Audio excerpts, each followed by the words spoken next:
எல்லாருக்கும் வணக்கம். ஏன்னா அவங்க பேரும் சேர்ந்து இருக்கிறதுனால மறக்காமல் சொல்லிட்டேன். அதுக்கு தான் தேங்க்ஸ். உண்மைதான், 10வது வயசுலேருந்து ஒரு பயணம் பண்ணும்போது ரொம்ப இப்படி திரும்பி பார்க்க வேண்டியிருக்கு. பட் எல்லா காலத்துலேயுமே எல்லா இண்டஸ்ட்ரியிலையும் ஏதோ படம் பண்ணிகிட்டு இருக்கிறதுனால ரொம்ப ஒரு கேப் எனக்கு ஃபீல் ஆனதில்லை. நான் வந்து என்ன சொல்கிறது, எல்லா ஜென்ரேஷனோடவும் ஒரே மாதிரி ட்ராவல் பண்ணிகிட்ருக்கேன். இந்த படம் ஜேபிபிங்கிற படம் என்னன்னு சொல்கிறது, இந்த படம் ஒத்துக்கிறதுக்கு ரொம்ப டைம் எடுத்துக்கிட்டேன். அதுதான் சுரேஷ்ங்கிற ஒரு இயக்குனருடைய பொறுமையும், தனக்கு என்ன வேணுமோ அது பொறுமையாக சாதிச்சுட்டு தான் போவேங்கிற ஒரு ஆட்டம். பாவம் மாதிரி உட்காந்துருக்கிறாருன்னு நினைக்கிறீங்க. தனக்கு என்ன தேவைங்கிறது அந்த பாவமான முகத்தோடவே அப்படியே உட்கார்ந்து சாதிச்சு எடுப்பார். நான் திரும்ப திரும்ப இல்லை சுரேஷ், எனக்கு வந்து என்னமோ அந்த பேரம்பேத்திலாம் எடுத்து ஒரு கேரக்டர் பண்ணுறதுக்கான ஒரு மெச்சூரிட்டி பத்தல. நான் ஸ்பீடாக நடப்பேன், ஸ்பீடாக பேசுவேன், அப்படி தான் பொதுவாக. கொஞ்சம் ஒரு மெச்சூர்ட் கேரக்டர்னும் போது கொஞ்சம் மெதுவாக நடக்கணும், மெதுவாக பேசணும், அதெல்லாம் ரொம்ப ஆர்டிஃபிஷியலாக இருக்கும். ஃபர்ஸ்ட் ஆஃப் ஆல் எனக்கு நடிக்கவே வராது. நல்லா நடிங்கன்னா நான் மாட்டிக்குவேன். அது எப்படி நல்லா நடிக்கிறது ரொம்ப யோசிக்க வேண்டியிருக்கும். எனக்கு நிறைய சில படங்கள்லாம் அப்போல்லாம் தெலுங்கு டைரக்டர்ஸ் எல்லாம் கூப்பிடும்போது, மேடம் இது பயங்கரமாக நடிக்கிற ஒரு கேரக்டர், இதை நல்லா நடிச்சிடுங்கன்னா, ஐயோ நடிக்க சொல்கிறாங்களே, அது எப்படி தான் நல்லா நடிக்கிறது, நீங்கள் இதுதான் கேரக்டர், நீங்கள் எதாவது பண்ணுங்கன்னா பரவாயில்ல, ஏதோ வர்ற மாதிரி ஏதோ பேசிட்டு போவேன். அப்படி நடிக்கிற உடனே ஆஹா அப்படி சிந்தனை வந்துடும் எனக்கு. இது எனக்கு கேரக்டர் ரொம்ப பிடிச்சிருந்துச்சு. கொஞ்சம் நிறைய என்ன சொல்கிறது, ஸ்விங் ஆகிற மூடு இப்படியே ஸ்விங் ஆகிட்டு இருக்கிற ஒரு கேரக்டர். இந்த நேரத்தில் என்ன பண்ணுன்னு தெரியாது, அடுத்த சீனில் அப்படியே சிரிச்சுக்கிட்டே ஆரம்பிக்கிற மாதிரி இருக்கும், திடீர்னு கடைசியில் அழுதுறோம். அப்புறம் ரொம்ப சீரியஸாக ஆரம்பிச்சுட்டு கடைசியில் பார்த்தா ரொம்ப ஃபன்னாக இருக்கும். ஸோ ஒரு கேரக்டருடைய நான் நினைக்கிறேன் ரொம்ப வருஷத்துக்கு அப்புறம் அப்படி தான் சொல்லணும். மற்றதெல்லாம் ஒரு ஜோனர் சொல்லிவிடுவாங்க, இது வந்து ஹியூமர் பேஸ்டு ஃபிலிமா, இது வந்து ரொம்ப சீரியஸான ஒரு ஃபிலிம், இல்லைன்னா இது ஒரு ஆக்ஷன், இது ஒரு க்ரைம் த்ரில்லர், இது கோஸ்ட்டு, இப்படி எல்லா படத்துக்குமே ஒரு ஒரு என்ன சொல்கிறது, ஒரு கிருத்தியமான ஒரு சுபாவம் இருக்கும். இப்படி தான் இந்த கேரக்டர்ஸ் எல்லாம். பட் இதில் அப்படி சொல்ல தெரியல, இதுதான் கதை அப்படின்னு அவர் ரொம்ப விளக்கமாலாம் எனக்கு சுரேஷ் சொல்லவே இல்லை. ஆனால் கடைசியில் வேறு வடிவெல்லாம் சொன்ன முடியாது சுரேஷ், பிகாஸ் என் ஏஜில் இருந்து ஓரளவுக்கு இருக்கிற ஒரு கேரக்டர்னா கூட பரவாயில்ல. என் பையன் 4வது தான் படிக்கிறான், என் பொண்ணெல்லாம் திட்டுவா, அவங்க கூட இருக்கிற பசங்க வந்து உங்களை இப்போ இந்த பாட்டின்னு சொல்கிற அளவுக்கு கேரக்டர்லாம் பண்ணி வச்சிடாத, இது ஆண்டியோட நிறுத்திக்கோ அப்படின்னுவா. நான் அவளும் காலேஜில் படிக்கிறா. ஸோ சிலதெல்லாம் அவங்களுக்காகவும் பண்ண வேண்டியிருக்கு. எல்லாம் சொல்லி முடித்து கடைசியில் சுரேஷ் முகத்தை பார்த்தா பின்ன எனக்கே டவுட் வரணும், இவர்கிட்ட தான் சொன்னேன் நான் ரொம்ப நேரமாக, இல்லை இவர் காதில் விழலையா? சரிம்மா சரிம்மா, இல்லை நான் சொன்னது உங்களுக்கு புரிஞ்சிச்சா சுரேஷ்? புரியுது. சரிம்மா, அப்போ நம்ம என்ன பண்ணலாம், எப்படி பண்ணலாம்? சார் நான் அதுதானே சொல்கிறேன், இந்த மாதிரிலாம்.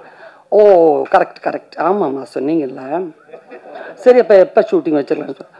திரும்ப கடைசியாக வந்து ஒரு லேப்டாப் எடுத்துகிட்டு வந்துட்டு, ஆமாம் இதுதான்மா சுரேஷ், இருக்கட்டும் சுரேஷ், அது மூடுங்க முதல்ல, இருக்கட்டும், நான் தான் சொன்னேனே இந்த மாதிரி சில, அது கரெக்டுமா, நீங்கள் சொல்லிட்டீங்க ஓகே, ஆனால் இதை பாருங்கள், அது எடுத்து ஓப்பன் பண்ணி அவர் பாட்டுக்கு தான் நினச்சது சாதிக்காமல் இந்த வீட்டிலேருந்து போகிறதில்லைன்னு முடிவு பண்ணிட்டார். நம்ம அப்படி ஒருத்தர் கங்கணம் கட்டிக்கிட்டு வந்தால் நம்ம மாட்டிக்குவோம் நம்மளும். ஐயோ என்ன பண்ணுறது, துப்பாக்கி எடுத்துகிட்டு மரியாதையாக நடிக்கிற இல்லைன்னா கூட பரவாயில்ல, என்ன மிரட்டுற அப்படின்னு கேட்டுடலாம். இது ஒன்றும் மிரட்டல் கிடையாது, உருட்டல் கிடையாது, பெரட்டல் கிடையாது. அப்படியே வச்சுட்டு இவங்க தான் அஜய் பேபி, இது வந்து என் பெரியம்மா, இது வந்து அவங்க அந்த குடும்பத்தில் இருக்கிறவங்கெல்லாம் இவங்க தான், இதுதான் ஒரிஜினல் லொக்கேஷன், நம்ம ஷூட் பண்ண போகிறது யார், நம்ம ஷூட் பண்ண போகிற லொக்கேஷன் இதான் வருதுன்னு சொல்லி அப்படியே கீழே உட்காந்துட்டாரு. எனக்கு எழுந்து இப்படியும் ஓட முடியாது, இப்படியும் ஓட முடியாது, இப்படியும் ஓட முடியாது. நானும் அந்த சோஃபாவில் அப்படியே உட்காந்துட்டேன். கடைசியில் என்ன பண்ணுறது, ஷூட்டிங் டேட்டை பற்றி பேசுங்க, மற்ற ஃபார்மாலிட்டி எல்லாம் யார்கிட்ட பேசணும், இந்த 2 வார்த்தையை 1 மணி நேரமாக பேசி எனக்கு வேற வழியில் சரியா படம் பண்ணுறேன் அப்படிங்கிற முடிவுக்கு நான் வந்தேன். ஆனால் அந்த பொறுமை அந்த ஷூட்டிங் முழுக்க நான் கவனித்தேன்.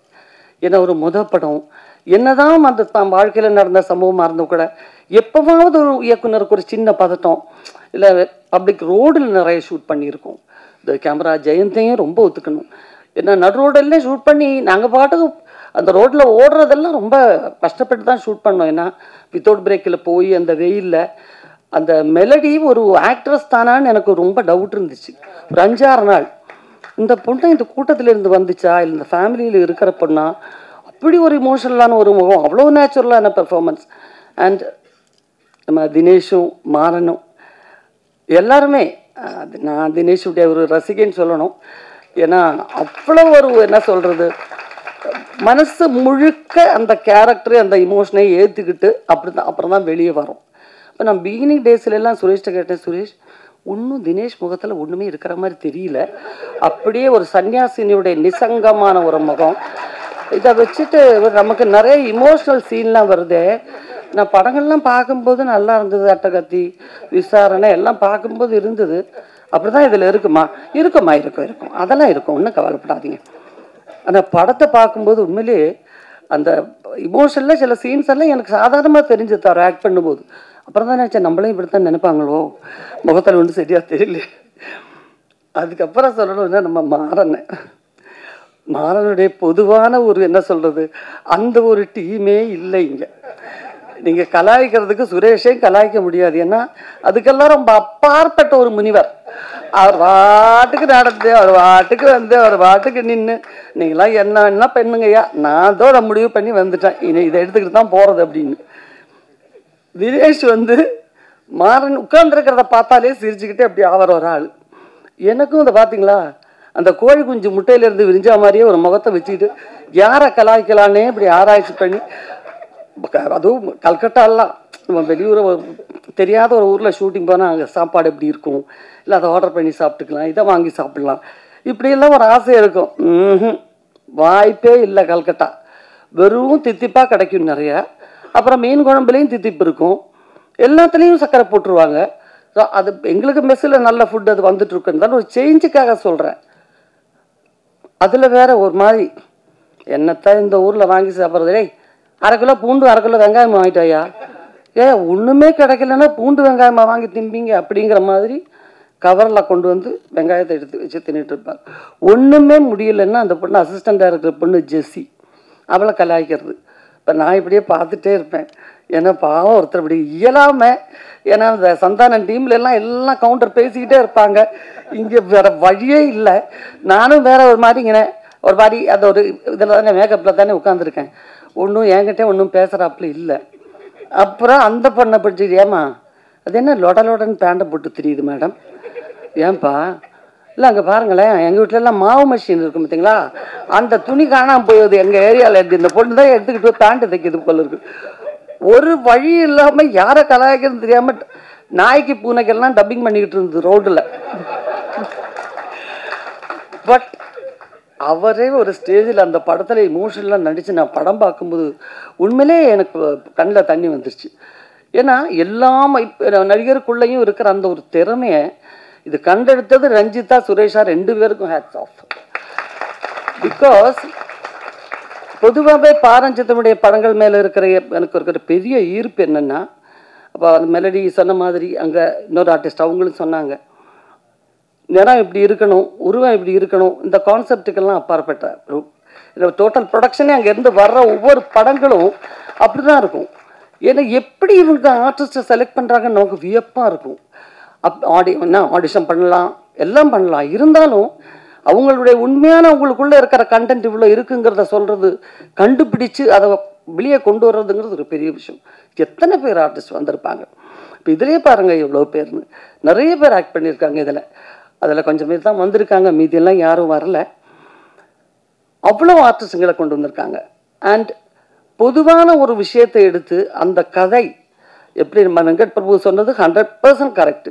ஏன்னா அந்த கதை, இந்த கதையை நான் கொண்டு வரலாம், அது மேலே நம்பிக்கை வந்திருக்குன்னு சொன்னால் அது ஒரு தயாரிப்பாளருடைய தைரியம். நான் எப்போவுமே கமல் சாரை சொல்லுவேன்னா, மகளிர் மட்டும் மாதிரி ஒரு படம், நான் ரேவதி ரோகிணி, மார்க்கெட்டில் மஸ்டாக இல்லாத 3 கதாநாயகிகள் இருக்கலாம், இவங்க இருந்தால் தான் படம் ஓடணும் அப்படிங்கிறதெல்லாம் இல்லாத ஒரு டைமில் எங்களை நம்பி ஒரு கதையை படமாக எடுக்கிறதுக்கு அவர் அவ்வளோ தூரம் பிளான் பண்ணி ஒர்க் பண்ணுறாரு. எதை வச்சு எங்களை நம்பினார்னே நினச்சிக்கிட்டு இருப்பேன் நான் பாதி படத்துக்கு வேலை வரைக்கும். அந்த மாதிரி இப்போ இந்த கதையே பாருங்கள், அவர் நீலம் ப்ரொடக்ஷன்ஸ் நினச்சாக்கா எவ்வளோ பெரிய ஹீரோஸை வச்சு எப்பேற்பட்ட படங்கள் வேணாம் பண்ணிட்டு இருக்காங்க. But at the same time இந்த ஒரு கதையை நம்பி இப்படி ஒரு படம் எடுத்ததான்னு நினைக்கும் போது நான் டப்பிங் டைம்லாம் சுரேஷ்ட சொல்லுவேன், எப்படி சுரேஷ் நீங்கள் கூட திங்க் பண்ணும்போது ஃபஸ்ட்டு கிடச்சிருக்கு, நீலம் ப்ரொடக்ஷன்ஸ் மாதிரி நல்ல ஒரு ப்ரொடக்ஷன் உங்களுக்கு கிடச்சிருக்கு, ஏன் கொஞ்சம் அந்த மாதிரி ஒரு படம் ஏன் நீங்கள் பிளான் பண்ணலை? இல்லைம்மா, எனக்கு இதயத்துக்குள்ளே வந்த கதைகள் பண்ணணுன்னு தான் எனக்கு ஆசை. என் மனசுக்குள்ளார இருந்த அந்த எமோஷன்ஸு நம்ம வாழ்க்கையிலே அவ்வளோ விஷயங்கள் வெளியே கொண்டாடுறதுக்கு இருக்கும்போது வெளியே போய் என் கதையை தேடுவானே, அதனால தான் இந்த ஒரு கதையை எடுத்தேன் அப்படிங்கிறது. அண்ட் ஒவ்வொரு சீனும் அந்த ஒவ்வொரு லொக்கேஷனும் சாதாரண ஒரு ஃபிலிம் லொக்கேஷன் மாதிரி இல்லை, ஷூட்டிங் மாதிரி இல்லைன்னு ஒவ்வொருத்தரும் சொல்கிறதுக்கு காரணம் மினிமம் அளவில் இருக்கிற ரூம்ஸில் எல்லாம் ஷூட் பண்ணியிருக்கோம். அது ஜஸ்ட் அந்த கேமரா மட்டும்தான் விற்க முடியும். அந்த மாதிரி ஒரிஜினல் லொக்கேஷனில் தான் ஷூட் பண்ணியிருக்கோம். சார் எனக்கு பதில் சொல்கிறீங்களா அங்கே சொல்கிறீங்களான்னு தெரியலையே. இல்லை நான் தான் என்கிட்ட சொல்கிறேன் வேறையா? Okay okay okay. அந்த மாதிரி நிறைய எடுத்திருக்காங்க. அது நீங்கள் பாருங்கள், நீங்கள் படம் பார்த்தீங்கன்னா தான் தெரியும். இது முழுக்க முழுக்க இயக்குனர் படங்க. அண்ட் ரஞ்சித்துடைய ஒரு டிசிப்ளின், ஒரு ப்ரொடக்ஷன் டிசிப்ளின் அப்படிங்கிறது எல்லாருமே தெரிஞ்சுக்க வேண்டிய விஷயம். சைலண்டாக வேலை நடக்கும், ஆனால் அந்த படத்தினுடைய குவாலிட்டிக்காக எந்த குறையும் அந்த படத்துக்கு வைக்க மாட்டார். இன்னும் ஒரு சின்ன பட்ஜெட் படம் தானே, இப்படி எடுத்தால் போதுங்கிறது இருக்கவே இருக்காது, எல்லா ஃபெசிலிட்டியும் இருக்கும். ஸோ அவங்க யூனிட்டில் நிறைய படம் ஒர்க் பண்ணணும்னு ஒரு வாரத்துலேயே அவ்வளோ ஆசை எனக்கு வந்துடுச்சு. ஸோ அந்த அளவுக்கு ஒரு நல்ல ப்ரொடக்ஷன், அவங்க நிறைய படம் எடுக்கணும், நிறைய ஆர்டிஸ்டுங்களை கொண்டு வரணும். அண்ட் சுரேஷ், நீங்கள் ஒரு கிரேட் பர்சனாலிட்டி அண்ட் ரொம்ப டேலண்டட் டைரக்டர். நாளைக்கு பெரிய லெவலுக்கு வருவீங்க கண்டிப்பாக. எல்லா மொழியிலையும் படம் பண்ணக்கூடிய அளவுக்கு ஒரு பெரிய டைரக்டராக அவர் வரணும். எல்லாருடையும் வாழ்த்துக்கள் இருக்கணும். எல்லாருக்கும் வந்தவங்க அத்தனை பேருக்கு நிறைய படத்தை பார்த்துட்டு சொல்லுங்கள். கண்டிப்பாக நாங்கள் எல்லாம் சும்மா சொல்ல மாட்டோம் அப்படிங்கிறது உங்களுக்கு படம் பார்த்ததுக்கப்புறம் ஃபீல் ஆகும். நன்றி, வணக்கம். எளிமையை மக்கள் அதை அப்படியே அக்செப்ட் பண்ணிக்கலாம். அதில் திரைக்கதை பயங்கரமாக இருக்கணும்னு யோசிச்சிருக்க மாட்டான். ரொம்ப சிம்பிளாக இருக்கும். ஒரு ஆக்டருக்கு, ஒரு நடிகருக்கு, ஹீரோவுக்கு ஒரு சாங்கு இல்லை அப்படின்னு சொல்லிட்டு எந்த கேரக்டரையும் தனியாக பிரிக்காமல் ரொம்ப இயல்பாக சிம்பிளாக பண்ணியிருப்பாங்க. ஃபர்ஸ்ட் ஹாஃப் முடிகிறப்ப என்னடா டக்குன்னு முடிஞ்சிச்சுன்னு தோணும். இப்போ செகண்ட் ஹாஃப் முடிகிறப்போ ஒரு கிளைமேக்ஸில் ஒரு சாங் வச்சு நம்ம எல்லாரையும் பயங்கரமாக கனெக்ட் பண்ணியிருப்பாங்களா. ரொம்ப சிம்பிளாக இருக்கும். அந்த மாதிரி ஒரு சிம்பிளான படமாக நிச்சயமாக ஜேபேபி வந்திருக்கு. எனக்கு எங்க அம்மா பார்த்துட்டு என்கிட்ட சொன்னது இதுதான், நீ எட்ட படத்துல இதுதான்டா சூப்பரா இருக்குன்னு எங்க அம்மா சொன்னாங்க. எங்க அம்மா ரொம்ப சந்தோஷப்பட்டாங்க. இப்ப அட்டைக்கத்தி படம் பார்த்து முடிச்சோடனே எங்க அம்மாவுக்கு அந்த படம் புரிஞ்சுதான்னு கூட எனக்கு தெரியாது. எங்க அப்பா அதான் சொன்னாரு, என் கதையை எடுத்து நீ படம் ஜெயிச்சுடா அப்படின்னு சொன்னாரு எங்க அப்பா. ஆனால் என்னன்னா எங்கள் அம்மாவுக்கு அந்த படம் புரிஞ்சுதான்லாம் எனக்கு தெரியாது. ஆனால் எங்கள் அம்மா நான் எங்கள் ஊருக்கு போனோடனே கட்டிப்பிடிச்சு எனக்கு ஒரு முத்தம் கொடுத்தாங்க. அந்த முத்தம் என்னன்னா, நீ ஜெயிச்சிட்ட அப்படின்றது தான். ஏன்னா அம்மா பிள்ளைங்க ஜெயிக்கிறத பார்க்குறது இல்லை, அதெல்லாம் எங்கள் அம்மா பார்க்குறது பயங்கரமான விஷயம். காரணம் எங்கள் அம்மா படாத பாடே கிடையாது. அவங்க ஒரு சாதாரண ஒரு குடும்பத்தில் பயங்கரமாக உழைப்பாளி. 24 மணி நேரம் நடந்துகிட்டே இருப்பாங்க. தண்ணி இவ்வளோ பெரிய குண்டான தூக்கின்னு வருவாங்க. மூணு பிள்ளைங்க. நாங்கள் ஒருத்தர் கூட எங்கள் அம்மாவுக்கு ஹெல்ப் பண்ணவே மாட்டோம். நான் கிரிக்கெட் ஆட போட்டுருவேன், எங்கள் அண்ணனுக்கு எங்கேயாவது போயிடும். என் தம்பி இப்படி போவான். லைக் எங்கள் தம்பி கடைக்கு போனோன்னா போயிடும். என் கடைக்கு போனால் ஏதாவது இது மிட்டாய் கிடைக்கும்ல. ஸோ நான் கடைக்கவே மாட்டேன். ஆனால் நான் எப்போ பார்த்தாலும் சும்மா படிக்கிற மாதிரி பயங்கரமாக அப்பயே உட்காந்துருப்பேன். அதனால் எங்கள் அம்மா நீ பரிச்சு கூட இது மாதிரி படிக்க மாட்டேன், எதுக்கு நான் சும்மா உட்காந்து படிச்சுன்னு இருந்தால் எங்கள் அம்மா கிண்டல் பண்ணுவாங்க என்ன. ஆனால் எங்கள் அம்மா என்ன பண்ணுவாங்கன்னா எங்களை இந்த தண்ணி கூட தூக்க விட மாட்டாங்க. போயிட்டு ஊர் தெருவில் போயிட்டு அந்த நல்ல தண்ணி கிணறுன்னு இருக்கும், அந்த கிணறுல போயிட்டு 3 குண்டா பெரிய பெரிய குண்டா நான் தலையில் தூக்கினேன், இடுப்பில் ஒரு குண்டான தூக்கினேன். எங்கள் அம்மா வருவாங்க. பயங்கரம். நான் பார்த்த மிகப்பெரிய வீரன் எங்கள் அம்மா தான். ஒரு பயங்கரமான பலசாலி எங்கள் அம்மா. அப்படியே அசால்ட்டா வருவாங்க. அப்படியே என்னெல்லாம் தூக்கி போட்டு மெரிப்பாங்க. ஏதாவது தப்பு பண்ணா அச்சு ஓட விடுவாங்க. ஸோ அடிச்சுட்டு அவனே பயங்கரமாக அழுவாங்க. அப்புறம் ஈவினிங்காக போண்டா இடம் சுட்டு தருவாங்க. இதரா சாப்பிடுங்கடா அப்படின்னு சொல்லிட்டு 3 பேர் உட்கார வச்சு ஸோ எங்கள் அம்மா பற்றிய நினைவுகளை என் பொண்ணு மகிழினி கிட்ட தான் நான் அதிகமாக பகிர்ந்துருப்பேன். நைட்டு தூங்குறப்போ என் பொண்ணு கதை கேட்கும். அப்பா கதை சொல்லுப்பா. யாரை பற்றி கதை? ஆயா பற்றி கதை சொல்லு. ஆயா உங்களை எப்படி அடிப்பாங்க அதை சொல்லு. ஏன்னா என் பிள்ளைங்களை அச்சுதே இல்லை என் மகளை. ஸோ எங்கள் அம்மா அவ்வளோ பாடுகளை சுமந்து ஸோ அப்பா குடிப்பார். ஸோ குடிக்கிற அப்பா எப்படி இருக்கும்னு சொல்லிட்டு நமக்கு எல்லாருக்குமே ஒரு இமேஜ் இருக்கும். அண்ட் எங்கள் அப்பா நிறைய பாசிட்டிவ் இருக்குது, எனக்கு சில கஷ்டமான நினைவுகளும் இருக்குது. ஆனால் எங்கள் அம்மா அந்த கஷ்டத்தை எங்களுக்கு 1% கூட எங்களுக்கு கடத்தினதே கிடையாது. அது வந்து அந்த வலியை அந்த பெயினை வந்து எங்கள் அம்மா வந்து அவ்வளோ வந்து இருந்தாலுமே ஒரு ஒரு சோகத்தையே எதுவுமே கடத்தாமல் எங்களை வந்து அதான் சொல்கிறேன் சோறா ஆக்கி போட்டு கறியாக ஆக்கி போட்டு மீனாக ஆக்கி போட்டு வந்து எங்களை வந்து சாப்பிட சொல்லி ஐயோ நான் பாக்கெட்டில் இட்லி போட்டுன்னு போயிடுவேன் நான் எங்கேயாவது விளையாட ஞாயிற்றுக்கிழமை கிரிக்கெட்டில் போகிறப்போ வந்து கறி வாயில் போட்டுன்னு போயிடுவேன் நான் அந்த கறியை மென்று அப்படி அவ்வளோ வந்து எங்கள் அம்மா வந்து நான் வந்து சொல்லிட்டே இருப்பேன். எங்கள் அம்மா நான் ஊர்லேருந்து கிளம்பி வரப்போ எங்கள் அம்மா சொன்ன ஒரே வார்த்தை தான், எப்பா நீ வந்து எப்படியானாலும் வந்து நல்ல பேரை எடுக்கணும் அப்படிதான் எங்கள் அம்மா வந்து சொன்னாங்க.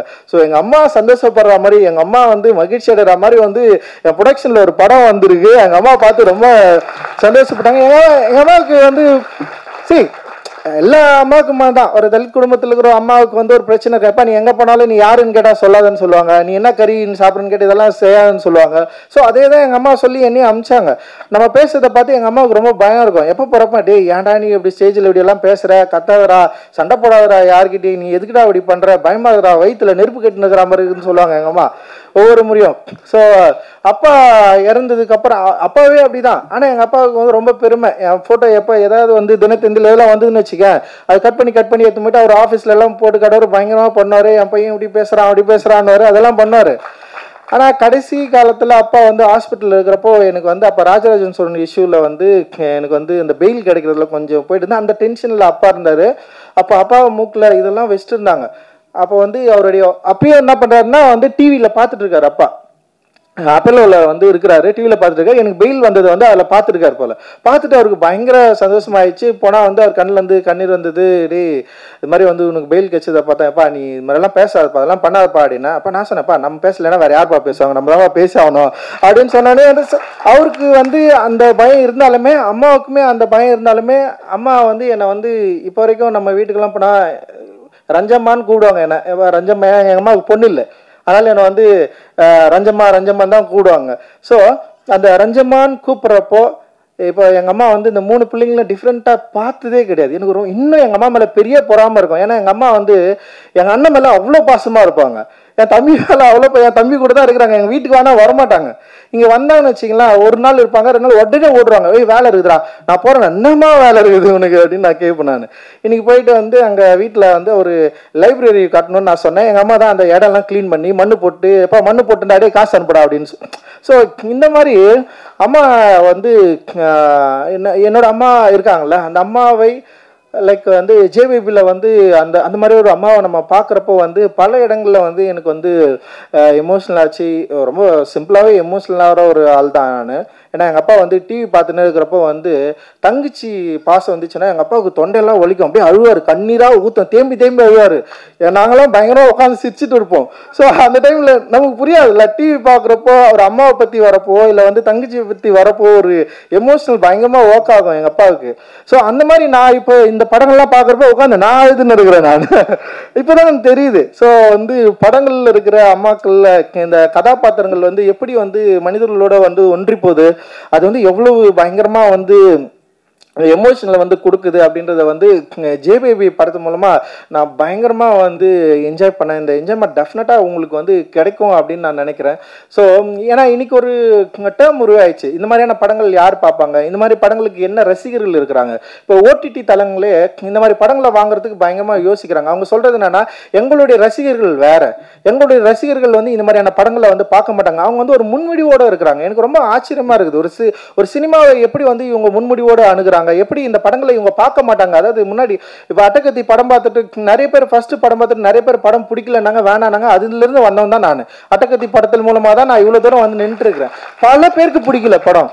அந்த மாதிரி இன்னைக்கும் வந்து நிறைய பேர் என்ன பண்றாங்கன்னா, அவங்களுடைய ரசனைகள் அப்படின்றது, மக்களுடைய ரசனை இப்படிதான், இந்த மாதிரி இருக்காது, இந்த படங்கள்லாம் பிடிக்காது, இந்த மாதிரி படங்களை வந்து பார்க்க மாட்டாங்க. இன்னைக்கு வந்து வேற ஒரு டைமாக மாறிச்சு. இன்னைக்கு இருக்கிற யங்ஸ்டர்ஸ் வந்து இந்த மாதிரியான படங்கள் வந்து அவங்களுக்கு பிடிக்காது அப்படின்ற இடத்துல வந்து ஜேபிபியும் அந்த மாதிரியான பிரச்சனையை வந்து ஹேண்டில் பண்ணிட்டு இருக்கு. ஆனால் நான் ஷூராக சொல்கிறேன், டெஃபினட்டாக அந்த முன்னுரிகளை உடைச்சி இந்த படம் வந்து மக்களுக்கு பிடித்த மிக முக்கியமான சினிமாவாக மாறும் அப்படின்னு நான் நம்புகிறேன். காரணம் வந்து ஊர்வசி அம்மாவோட ஆக்டிங், அவங்கள பற்றி நம்ம வந்து நிறைய படங்களை பார்த்துருக்கோம். இந்த படத்தில் அவங்க வந்து ரொம்ப பயங்கர இயல்பா இருக்கிறாங்க. எனக்கு ரொம்ப ஆச்சரியம். ஒரு சென்னை ஸ்லாங்க எப்படி இவங்க இயல்பா இப்படி பேசியிருக்காங்க, அந்த சென்னை மனிதர்களுடைய சுவாபம், அந்த உடல், அந்த பாடி லாங்குவேஜ், அவங்க பேசுறது, அந்த வார்த்தைகள், அந்த வார்த்தைகளோட உச்சரிப்பு அவ்வளோ அற்புதமா, அவ்வளோ பர்ஃபெக்டா இருந்தது. ஒரு ரியலா சென்னையில் இருக்கிற ஒரு ஒரு ஒரு பாட்டியை, ஒரு அம்மாவை, எங்க அம்மா பேசுற நிறைய வார்த்தைகள் இந்த படத்துல நீங்க வந்து பேசியிருக்கீங்க. சுரேஷனோட அம்மா பேசுற வார்த்தைகளை நிறைய நீங்க வந்து பேசியிருக்கிறீங்க. அவ்வளோ இயல்பா இருந்தது. பல காட்சிகள் இருக்குது. குறிப்பா கிளைமேக்ஸ்ல ஒரு சீன் வரும். இவங்க என்ன பண்ணுவாங்கன்னா, ஒரு நீதிமன்றத்துல வந்து உட்காந்துருப்பாங்க. அப்போ வந்து வெளியே உட்காந்துங்கிறப்போ வந்து பா கொஞ்சம் பானிபூரி வாங்கினேன்னு சொல்லிட்டு சொன்னோடனே இவன் தினேஷ் ஓடி போய் வாங்கிட்டு வருவான். வந்து கொஞ்சம் சாப்பிட்டு முடிச்சோடனே உடனே பா அந்த சோளம் கொஞ்சம் வாங்கினேன் திரும்ப வந்து ஓடுவானுங்க. அப்புறம் திரும்ப நான் கேட்குறப்போ வந்து தினேஷ் யாரோ கேட்பாங்கன்னு நினைக்கிறேன். மா என்னம்மா நீ சும்மா ஏதாவது கேட்டுனே இருப்பியா அப்படின்னு சொன்னோடனே உடனே அம்மா சொல்லுவாங்க, டேய் நீங்க குழந்தையா இருப்போ நீங்க கேட்டதெல்லாம் நான் வாங்கி கொடுத்தேன்ல, என்னைக்காவது நான் வந்து ஏன்னா நீங்க சும்மா கேட்டுன்னு நான் சொன்னேன்னா இன்னைக்கு அம்மா நான் கேட்குறேன் போய் வாங்கினாங்கடா அப்படின்னுவாங்க. ஸோ அம்மாக்கள் குழந்தையாகிற தருணம் இருக்குது இல்ல, அம்மாக்கள் குழந்தையாகிற தருணம் இது. ஏன்னா பெத்த பிள்ளைகளை வந்து குழந்தையா இருக்காரு. ஒரு புதிய ஒரு நடிப்பு பயணத்தை வந்து இந்த படத்துல வந்து அவர் தொடர்றாரு அப்படின்றது வந்து நான் ரொம்ப பெருமையா நான் வந்து சொல்லிக்கிறேன். அண்ட் வந்து இதுல நடிச்சிருந்த எல்லாருமே வந்து பானு பயங்கரமா பண்ணியிருந்தாங்க. அண்ட் வந்து மெலடி ரொம்ப நல்லா பண்ணியிருந்து, அந்த இவங்க எல்லாருமே வந்து நல்லா பண்ணியிருந்தாங்க. மியூசிக் வந்து ரொம்ப சிம்பிளா, சந்தோஷ் நாராயணுக்கு எப்படி வந்து ஒரு அட்டகத்தி வந்து ஒரு ரொம்ப சூப்பரான ஒரு தொடக்கமா இருந்தது, அதே மாதிரி வந்து பிரிட்டோவுக்கு வந்து இந்த படம் வந்து நிச்சயமான ஒரு தொடக்கமா இருக்கும். அந்த எடிட்டர் எல்லாருமே, ராம் ஆர்ட் டைரக்டர் ரொம்ப எமோஷனலா பேசினா, அவனை பார்த்தாலே ஒரு முரடன் மாதிரி இருக்கிறான். ஆனா வந்து அவ்வளவு ஒரு எமோஷனல வந்து அவனுடைய உடம்புக்குள்ள வந்து வச்சிருக்கான் ஏகன். அண்ட் வந்து இதுல ஒர்க் பண்ண எல்லாருக்குமே வந்து என்னுடைய மிகப்பெரிய நன்றிகள். அண்ட் இதுக்கு பெரிய சப்போர்ட்டா இருந்த அதித்தி ஆனந்த பத்தி நான் பேசி ஆகணும். அண்ட் வந்து அதித்தி வந்து காலா படத்தின் மூலமாக என்னை ரொம்ப பிடிச்சி போயிட்டு அவங்க வந்து என் கூட வந்து சேர்ந்து படம் பண்ண வந்தாங்க. தனுஷோட படத்தை வந்து அவங்க ப்ரொடியூஸ் பண்ணியிருந்த ஒரு ப்ரொடியூசர். அவங்க ஹிந்தியில் பாலிவுட்டில் வந்து நிறைய படம் பண்ணியிருக்காங்க. அண்ட் வந்து அவங்க என் கூட சேர்ந்து ஒர்க் பண்ணுன்னு சொல்லிட்டு வந்ததுக்கப்புறம் ஒரு 5 படம் பண்ணலான்னு சொல்லிட்டு பிளான் பண்ணோம். அந்த 5 படத்தில் வந்து சுரேஷ் அண்ணா படமும் இருந்தது. அண்ட் அந்த படத்தை வந்து அவங்க அந்த கதை கேட்டு அந்த ஒர்க் பண்ணி இவ்வளோ நாள் சப்போர்ட்டிவாக இருந்து இன்னைக்கு வந்து இந்த படத்தை ரிலீஸ் ஆகிறதுக்கு மிகப்பெரிய சப்போர்ட் பார்த்தீங்களா அதித்தி ஆனந்த் அண்ட் விஸ்டா அபய்க்கும் இந்த டைம்ல வந்து நான் பெரிய நன்றி தெரிவிச்சுக்கிறேன். பெரிய பெரிய சப்போர்ட்டிவா அவங்க இருந்திருக்காங்க எங்களுடைய எல்லா. ஏன்னா விஸ்டாவுக்கெல்லாம் பார்த்தீங்கன்னா அங்கிருந்து யார்கிட்ட கேட்பாங்களா, ரஞ்சித் மாதிரி ஒரு ஆள் கிட்ட வந்து ஒர்க் பண்ணு அப்படின்னு கேட்குறப்போ இங்க என்ன பண்றாங்கன்னா ஒரு ஆள் சொல்றாரு ரஞ்சித் கூட எல்லாம் சேர்ந்து ஒர்க் பண்ணாதீங்கன்னு சொல்லிட்டாங்க. இங்க இண்டஸ்ட்ரியில நிறைய பேர் வந்து நமக்கு எதிராக நிறைய கருத்துக்களோடு இருக்கிறாங்களே. இப்போ அவங்க என்ன பண்றாங்களா, ரஞ்சித் கூட எல்லாம் சேர்ந்து ஒர்க் பண்ணாதீங்க, இது வந்து கொஞ்சம் பிரச்சனையா மாறாதுன்னு சொன்னதுக்கு அப்புறமும் மீறி விஸ்டாவிஷன் வந்து என் கூட வந்து அதித்தி ஆனந்தோட சேர்ந்து வந்து என் கூட வந்து நிறைய படம் ஒர்க் பண்ணுங்க, இன்னும் நிறைய படம் என் கூட வந்து ஒர்க் பண்ண அவங்க தயாரா இருக்கிறாங்க. அண்ட் டிசைன் பிரத்தோல் வந்து ரொம்ப சூப்பரா பண்ணிட்டு இருக்காரு. அண்ட் எவ்ரி டெக்னீஷியன்ஸ் ஒர்க்கர்ஸ் எல்லாருமே வந்து அவங்களோட பெஸ்ட் ஒர்க் வந்து இதில் வந்து கொடுத்துருக்காங்க. நிச்சயமா இது வந்து மக்களுக்கு பிடித்த, ஊடகங்களுக்கு பிடித்த, எல்லாருக்குமே பிடித்த ரொம்ப அற்புதமான ஒரு எமோஷனலான படமா இது இருக்கும் அப்படின்னு நினைக்கிறேன். உங்களை நாங்கள் மீண்டும் சந்திக்கிறோம். அண்ட் இது தொடர்ந்து உறுதுணையா இருக்கிற அந்த விளம்பரத்தில் வந்து உறுதுணையா இருக்கிற வந்து நம்ம பீட்ரூட்டும் அண்ட் வந்து குணாவுக்கு வந்து நாங்க எந்த மேடையிலும் நன்றி சொல்றதே இல்லை.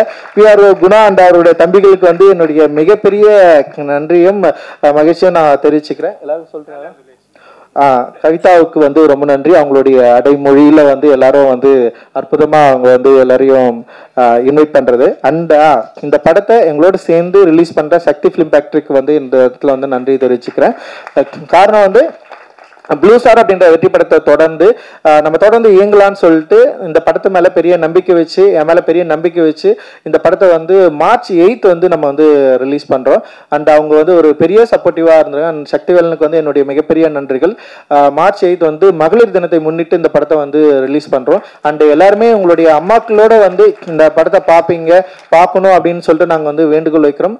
குறிப்பாக இந்த படம் தியேட்டர் அனுபவத்துக்காக எடுக்கப்பட்டது. தியேட்டரில் நம்ம எல்லாரும் ஒன்று கூடி தியேட்டர்ல வந்து அந்த படத்தை பார்த்து நம்முடைய உணர்வுகளை, சந்தோஷத்தை பகிர்ந்துக்கணும், கொண்டாடணும் அப்படின்ற விருப்பத்தோடு எடுக்கப்பட்ட படம். நிச்சயமா நீங்க எல்லாரும் தியேட்டர்ல வந்து படம் பார்க்கணும். உங்களுக்கு விருப்பமான தியேட்டர்களில் இந்த படம் வந்து ரிலீஸ் ஆகும். நீங்க வந்து வரணும், பெரிய ஆதரவை எங்களுக்கு தரணும், தொடர்ந்து நல்ல சினிமாக்களை தமிழ் சினிமாவில் தொடர்ந்து எடுக்கணும் அப்படின்றது தான் எங்களோட விருப்பம். உங்களுடைய பெரிய ஆதரவுக்கும் பெரிய வாழ்த்துக்களுக்கும் பெரிய நன்றி. மகிழ்ச்சி. ஜெய்பீம். தேங்க்யூ.